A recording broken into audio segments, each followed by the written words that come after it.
Today we're just going to be talking very casually. If you know myself or Eric, you know that we're both pretty laid-back guys. So we're just going to have a kind of a casual chat and talk about watches and cooking and Eric's life and etc. So to begin, Eric, why don't you give us a little background on how you got started in the field? Being so passionate about food, about eating good food, and about cooking since age 5, where I was lucky enough to be accepted in the kitchen of my grandmothers and mom and aunts, because the men were not allowed in the kitchen. They were too messy. So I was allowed to be with them, and really they were very generous to not only share their talent with me, but feed me, because I really was eating much more than I was really cooking. And so I went to culinary school. At age 17, I finally left home to go to La Tour d'Argent in Paris, and that was the beginning for me of my adventure in cooking. And I ended up in 1991, actually on June 10, at 7:40, I look at my watch, because I knew it was, I don't know, the defining moment in my life. And I walk into the kitchen of Le Bernardin, and that was 20 years ago. So watches and food kind of have a few parallels. You're kind of in this relentless pursuit of something totally intangible. Whether you're tracking time or you're trying to create the most incredible collaboration of flavors.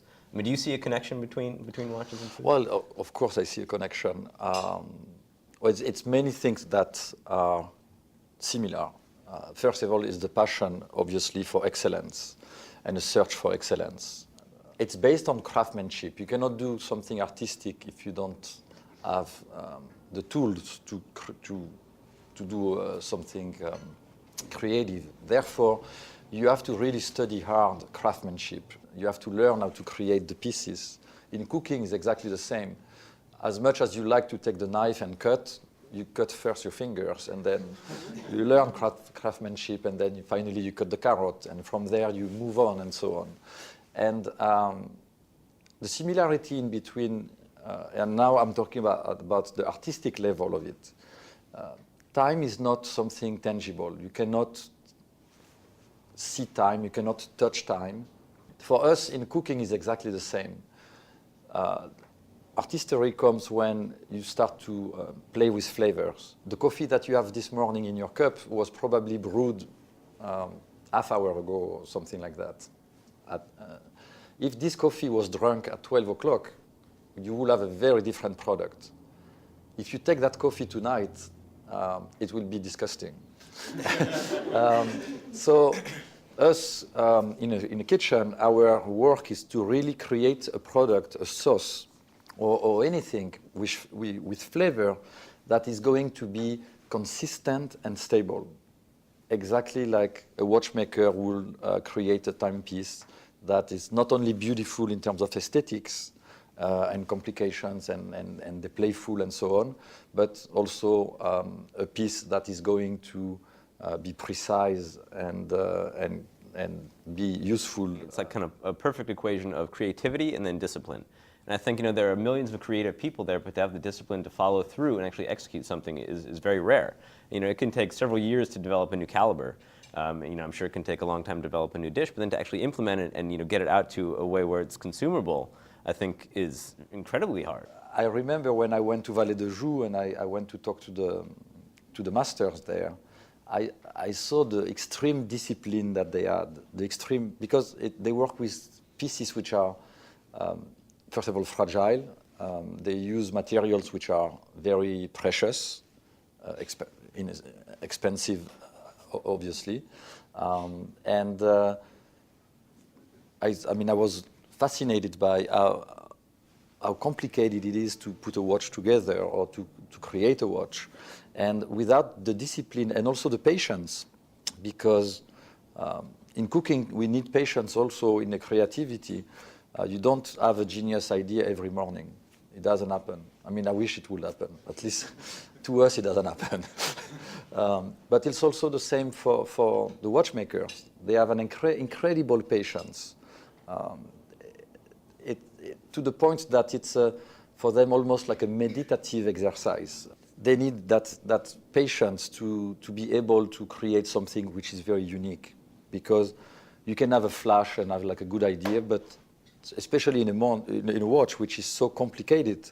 If you don't have the patience to add layers and layers, you discover that every piece has been engraved, and the pieces are tiny. I mean, you cannot even see them, but they are all engraved and they have decorations and so on. So this is like craftsmanship, creativity, patience. How do you remain consistently excellent? What do you look for in the people around you? How do you find the kind of people that can encourage you to continue to be the best? I'm looking for some people who are passionate, people who are team players, because by yourself you cannot do much. By yourself, it's very, I mean, even, again, in the watch industry, if you by yourself and you're going to create a watch, and you cannot work with a team, you're not going to be able to do much.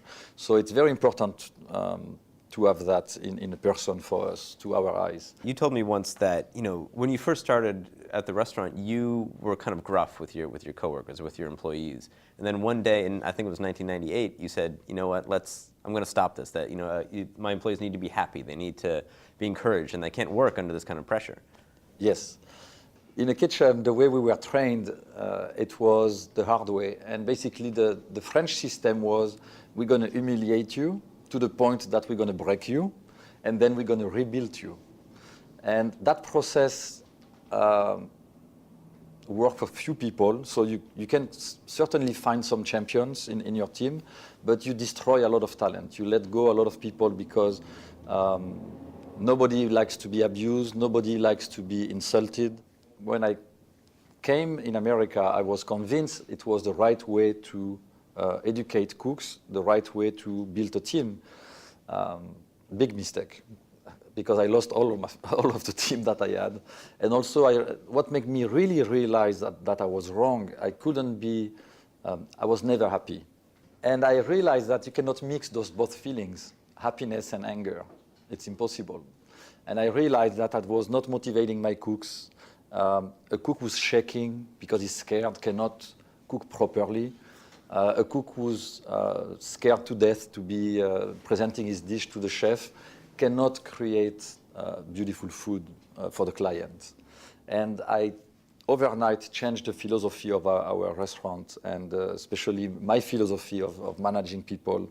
And today I think we are the most Zen kitchen that you can imagine, promoting tolerance, promoting respect. And we are very happy with that. And I saw exactly the same when I went to Geneva and to the Vallée. I talk about the Vallée de Joux a lot because it's an adventure to go to the Vallée de Joux. I mean, you have been to the Vallée de Joux, you take the car and you go in the mountains forever and ever and ever. And then suddenly it's this kind of a secret land with very special people. And what is fascinating to me, and I never thought about it, because for a chef, we are thinking about sensories and flavors and so everything is in the outside world.